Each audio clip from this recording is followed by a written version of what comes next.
Now we shall begin. You should answer the questions as you listen, because you will not hear the recording a second time. Listen carefully and answer questions 1 to 5. Hello, First Choice Car Rental. How may I help you? Oh, good morning. I'm calling for some information about your car renting services. I'm an American, and I will be going on a family holiday to your city from Ohio next month. Okay, no problem. It's our pleasure to serve you. Could you please tell me your name and contact information first? I'm Caroline. That's Caroline,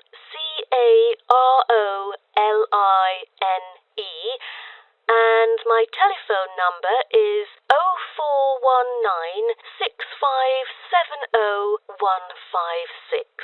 Okay, I've got that.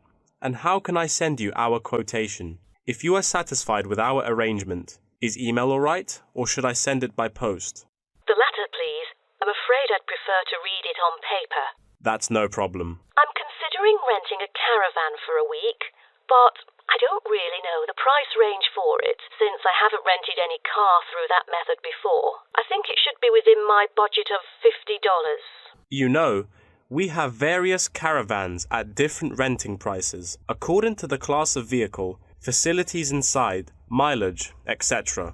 I'd recommend the Explorer, taking your budget into consideration, which is of good value and will cost you $39 per day. Is that okay? Of course, that's fine for me. I know the Explorer. That could save me $11 each day. You know, a family holiday will be costly. That van is perfect. I'm glad that you like it. So, do you have any particular requirements about your room in the van? How many beds are there? 1 twin bed. But there are 3 of us. My mum, daughter, and me. So, can we add another bed? No problem. For the facilities, I think a kitchen is the most important. And, of course, the stove. Before you hear the rest of the conversation, you have some time to look at questions 6 to 10.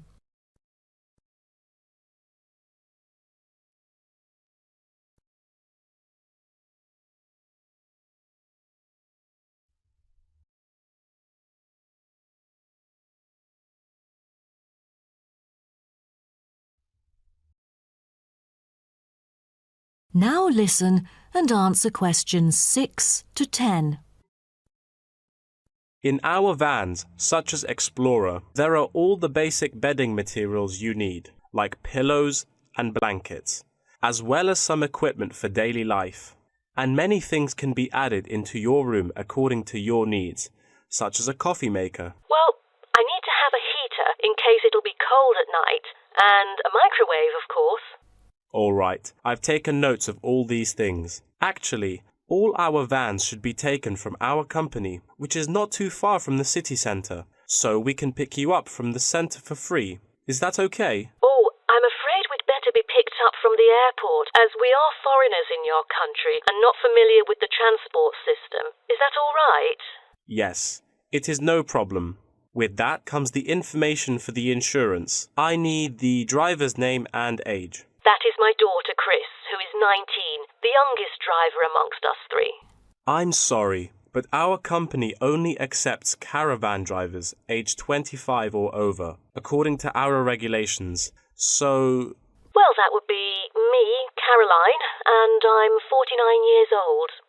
And where was your driving license issued? I mean the country. I've got a license in America, but I've also got one in Australia, which is still valid. Is it better for me to register the local one from your country? Yes, that might be better. So your registration number is...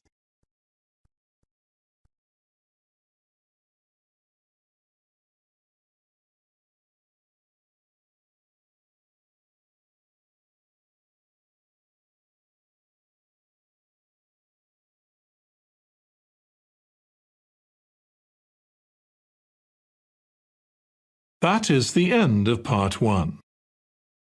You now have 1 minute to check your answers to part 1.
Part 2.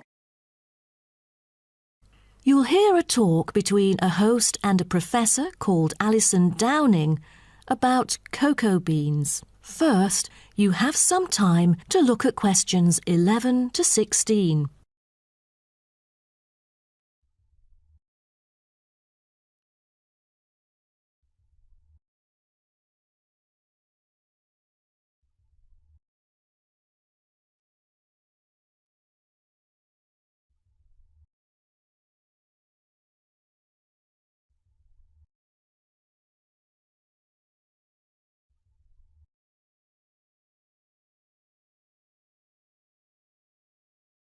Now listen carefully and answer questions 11 to 16.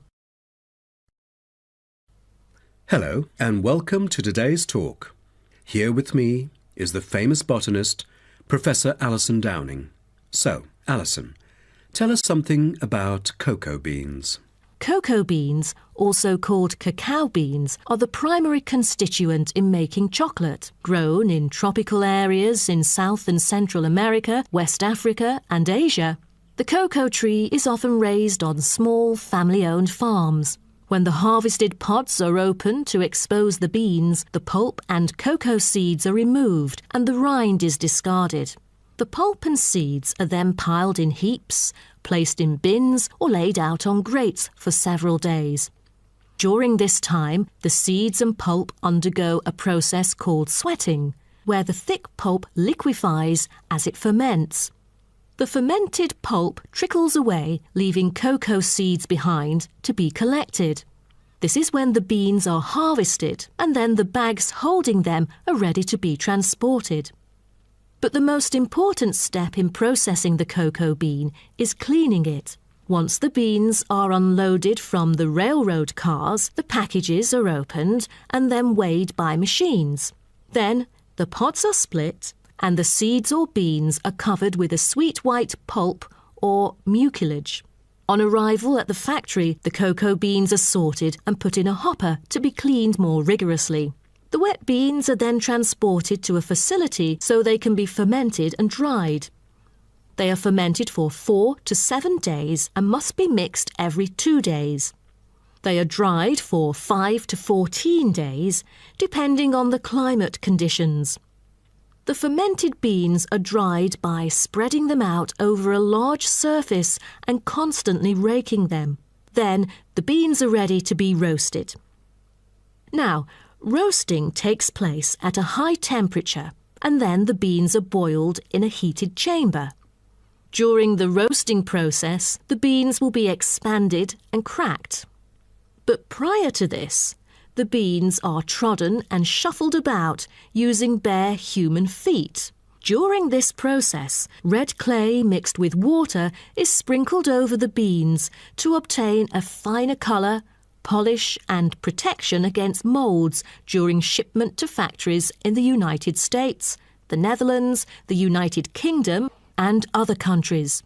Now, back to what I was saying. After the beans are cracked, they need to be cooled. Then the roasted beans are sealed in pockets. Before you hear the rest of the talk, you have some time to look at questions 17 to 20.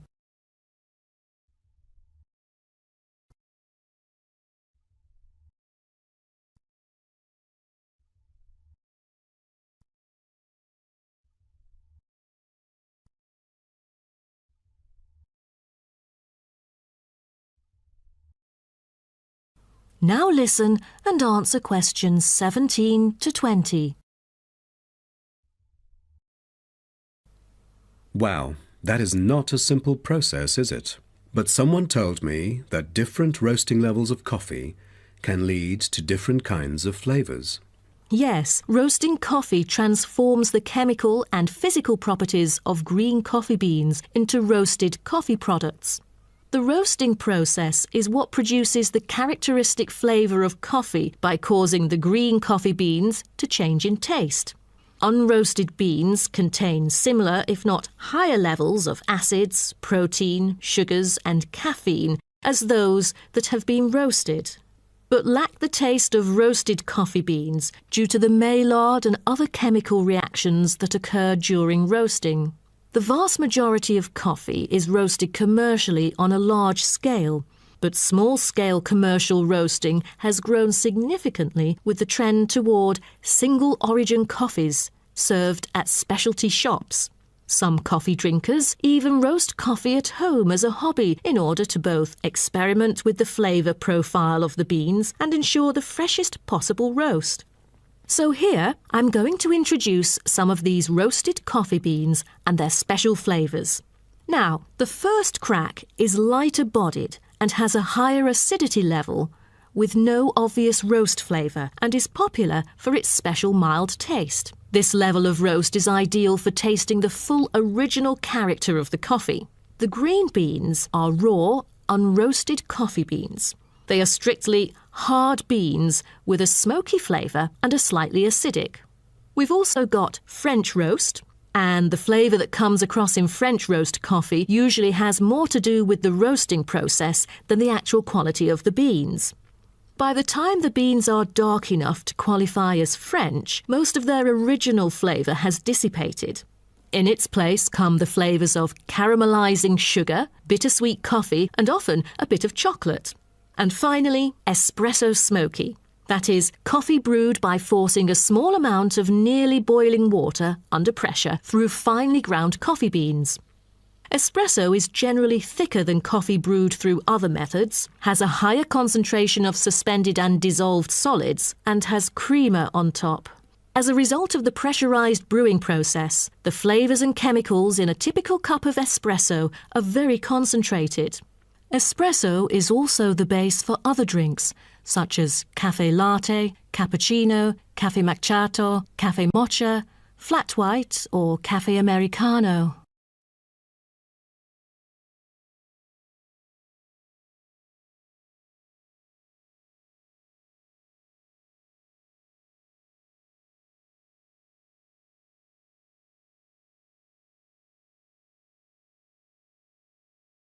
That is the end of part 2. You now have 30 seconds to check your answers to part 2.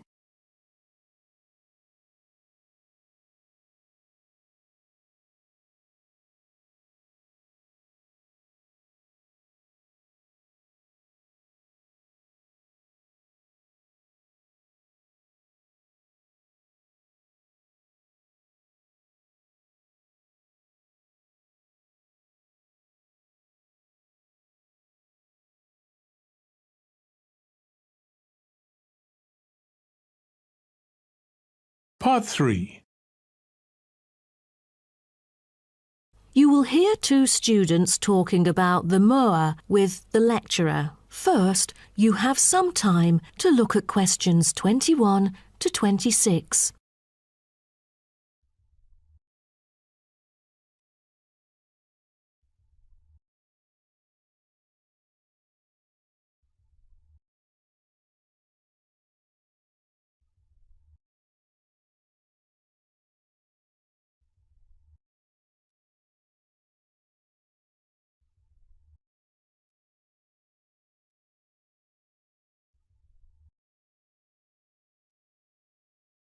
Now, listen carefully and answer questions 21 to 26.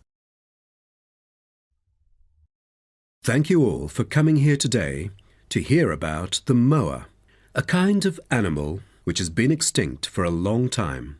Well, first of all, we look at what the moa are.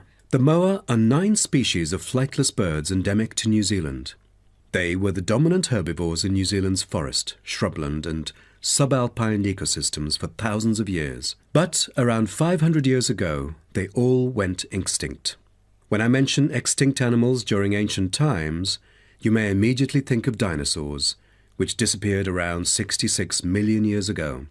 Fossils of dinosaurs, which we use to study, are large in number, but not many of those of moa remain, though both animals appeal to people today. So, the moas sound more mysterious now.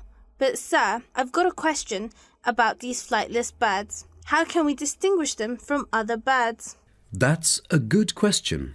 Birds are commonly characterized by being warm-blooded, having feathers and wings, usually capable of flight, and laying eggs, while the flightless moa, until their extinction, were the largest birds in the world. Their heads are relatively small in relation to their bodies, and they are the only wingless birds lacking even the vestigial wings and substantial tailbones in their family. That's impressive, but were they born to be like that? I mean, when they were chicks. Yes, absolutely. So let's move on to the chicks. The eggs of moa were laid in nests and incubated for about 2 months. The chicks would be well developed upon hatching, and probably would be able to leave the nests to feed on their own almost immediately. I've heard that the male moa are thought to have incubated the eggs. Is that true?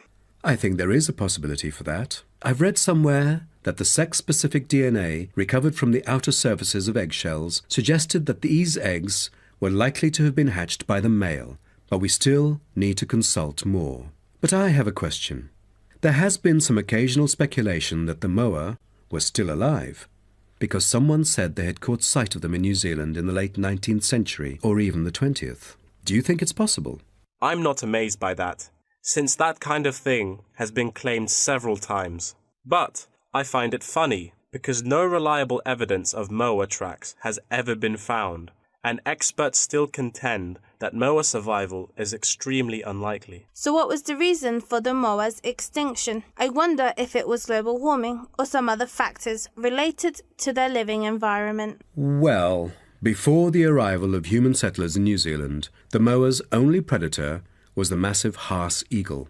Then the Maori arrived sometime before CE 1300, and all moa genera were soon driven to extinction by hunting. What a horrible thing.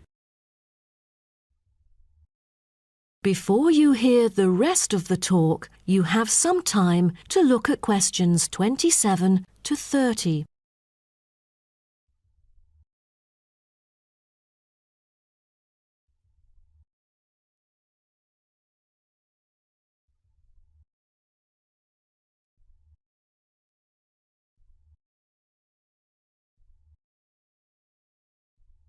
Now, listen and answer questions 27 to 30. All right, now let's look at the features of some species of moa. The South Island giant moa may have been the tallest birds ever known, and the second tallest of the 9 moa species is the North Island giant moa, with the females being markedly larger than males, both in weight and height. And I've heard that the smallest of the moa birds are the coastal moa. Is that right? Yes, you were right. And have you heard about any other kind of moa before? I know the crested moa. The eggs they laid may be larger than others. As they mainly lived in the remote interior of the southern island, their fossils are rare or absent in archaeological sites, and no egg remains have yet been identified. Are there any species of moa that have got more fossils? Yes, of course. A considerable amount of remains of the stout-legged moa exist, due to the well-preserved properties of their habitat. Their skulls reveal relatively bad vision, a good sense of smell, and a very short bill. Then there is the eastern moa. They were remarkable in having very long and narrow windpipes, which probably enabled them to make louder, more resonant calls than those of other moa, and had the greatest vocal abilities, so they could communicate when they could not see each other in the forest or at night.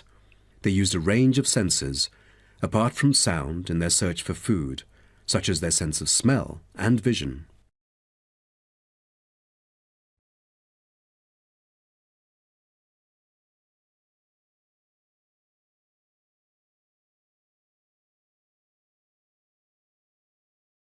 That is the end of part 3.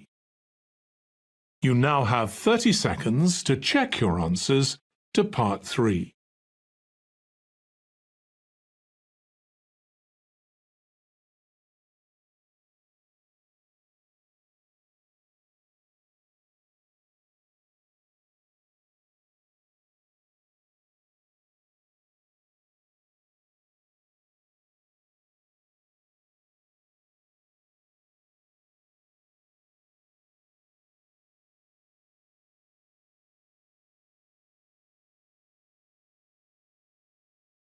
Part 4. You will hear part of a lecture about time measurement. First, you have some time to look at questions 31 to 40.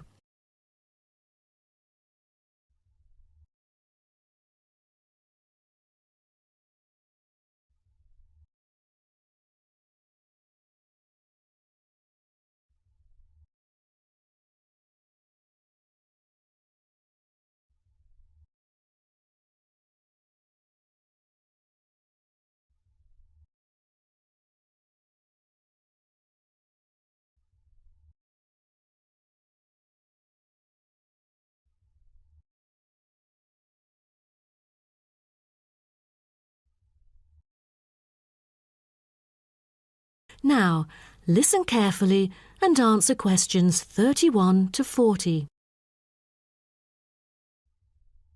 Good morning, everyone. Today, I'm going to talk about the research project I've been involved in on time measurement.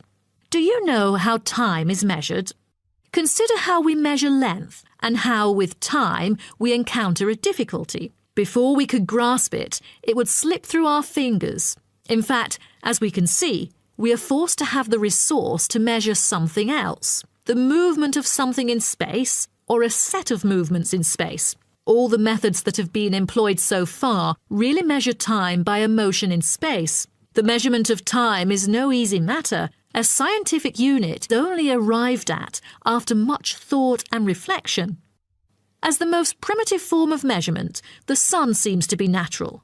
Ever since man first noticed the regular movements of the sun and stars, we have wondered about the passage of time. Prehistoric people first recorded time according to the sun's position. To start off, let us take noon, which is when the sun is on the meridian at the highest point of its course across the heavens, and when it casts the shortest shadow. But this measurement, which was regarded as a major one in ancient times, was less important than the natural events that occurred.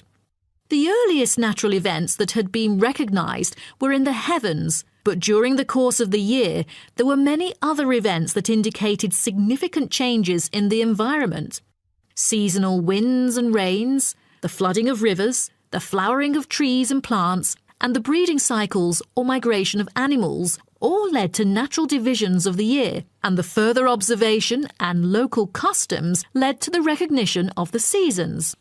Years later, precise measurements were invented because the passage of time was extremely important for astronomers and priests who were responsible for determining the exact hour for daily rituals and for important religious festivals. Apart from the connection with religion, accurate time measurement was also related to the government, since they divided the day or the night into different periods in order to regulate work and various events. For thousands of years, devices had been used to measure and keep track of time. The current sexagesimal system of time measurement dates back to approximately 2000 BCE from the Sumerians. It was found that the earliest ancient timekeepers were mainly invented and used in Mesopotamia, where the water clock was introduced from, as well as in North Africa, especially in the area of ancient Egypt.